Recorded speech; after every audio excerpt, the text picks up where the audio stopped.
राजन, यात्रा लंबी है, आपको थकान महसूस ना हो इसलिए मैं आपको एक कहानी सुनाता हूँ। किसी जमाने में अंग देश में यशकेतु नाम का एक राजा राज करता था। राजा भोगी और विलासी था। राजपाट का सारा काम राजा का चतुर मंत्री दीर्घदर्शी संभालता था। मंत्री दीर्घदर्शी को पता चला कि राजा यशकेतु के साथ उसका नाम भी बदनाम हो रहा है, तो मंत्री चिंतित हो उठा। राजा यशकेतु को भोग विलास में लिप्त देखकर प्रजा उनके नाम पर क्रोध कर रही है। गेहूं के साथ जिस तरह घुन भी पिस जाता है, ठीक उसी तरह राजा के दागदार चरित्र के साथ मेरे चरित्र को भी प्रजा दागदार बना रही है। अपने चरित्र पर प्रजा का आरोप मेरे लिए असहनीय है। अगर राजा भोग विलास का जीवन त्याग कर राजपाट पर ध्यान दे, तो राजा और राजा के साथ साथ मेरा यश और मान सम्मान बढ़ सकता है।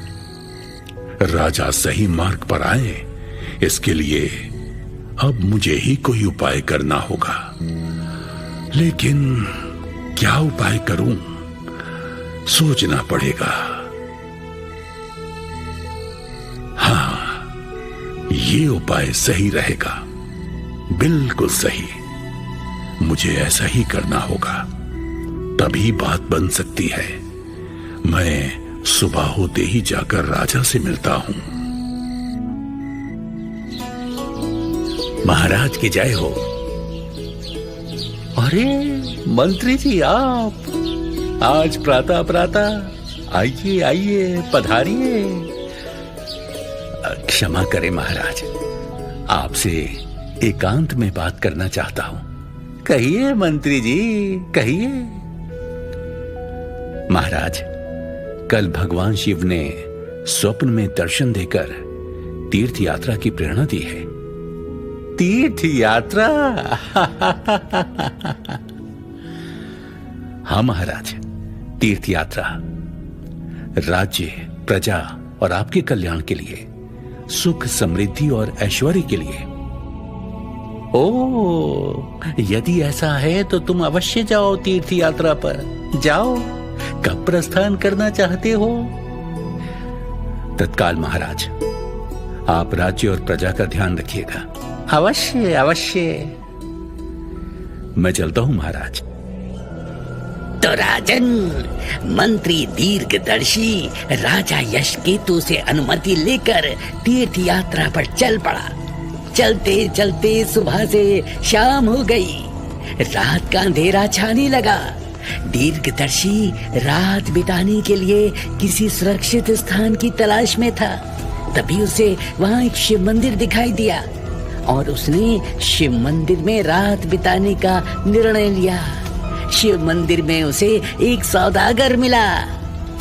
राजन, मंत्री दीर्घदर्शी सौदागर निशित दत्त के साथ स्वर्णपुरी गया। स्वर्णपुरी में दोनों ने व्यापार में खूब लाभ अर्जित किया। फिर दोनों लौट पड़े। समुद्री जहाज में यात्रा करते समय मंत्री ने एक अद्भुत दृश्य देखा और राजा यशकेतु को बता दिया।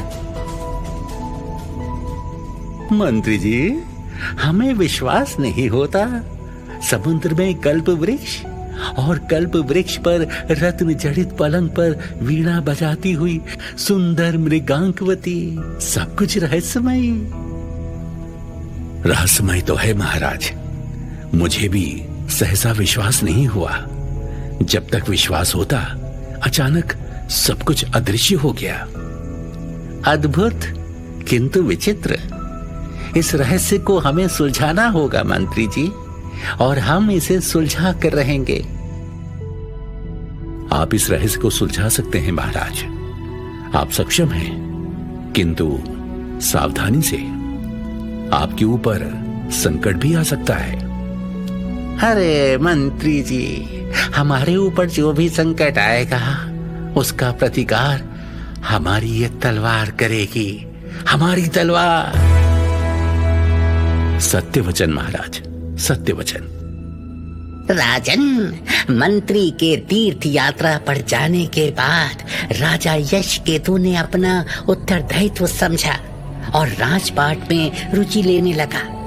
भोग और विलास से उसे नफरत हो गई। ये जानकर मंत्री अपनी योजना की सफलता पर मुस्कुराया, किंतु राजा ने मंत्री द्वारा बताई घटना के रहस्य का पता लगाने का निश्चय किया तो मंत्री किसी अनहोनी आशंका से कांप उठा। राजा यशकेतु ने मंत्री को राजपाट का उत्तरदायित्व सौंपकर तपस्वी का वेश बनाया और समुद्री जहाज से उसी दिशा में गया जो दिशा मंत्री ने बताई थी। राजा ने समुद्र में मृगांकवती को देखा जो वीणा बजा रही थी।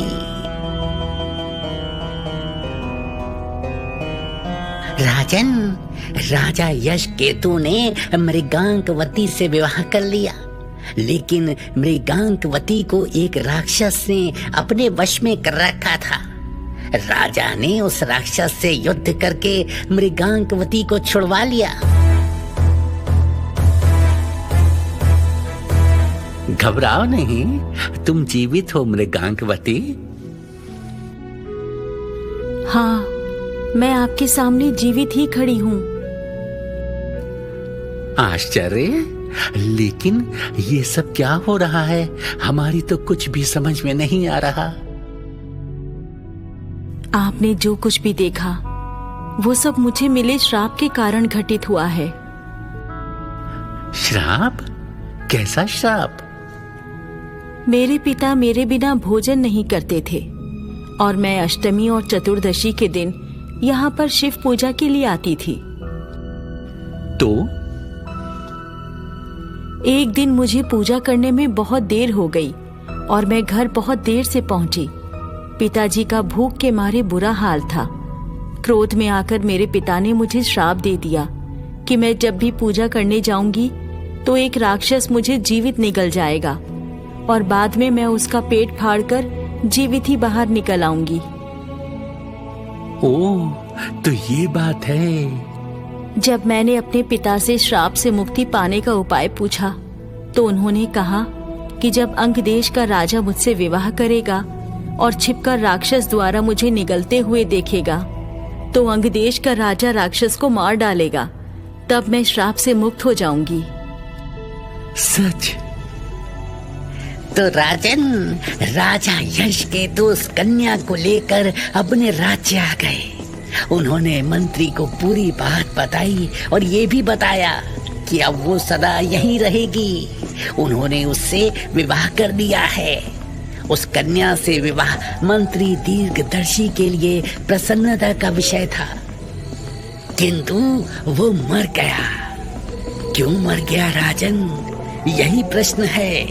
यदि तुम मेरे प्रश्न का उत्तर जानते हुए भी नहीं दोगे तो तुम्हारा सिर टुकड़े टुकड़े हो जाएगा।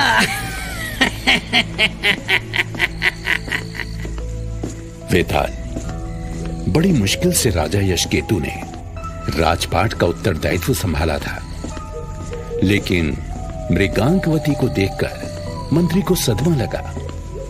उसने सोचा कि मृगांकवती के साथ रहने से राजा यशकेतु फिर से भोग विलास में डूब जाएगा और यह सदमा सहन न कर पाने के कारण ही मंत्री की मृत्यु हो गई।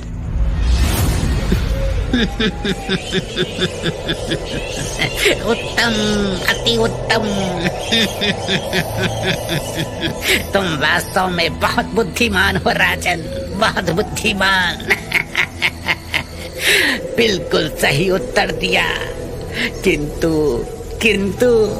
तुमने रास्ते में ना बोलने का वचन दिया था राजन, और मेरे प्रश्न का उत्तर देकर तुमने अपना वचन भंग कर दिया। तो फिर मैं उड़ चला वापस।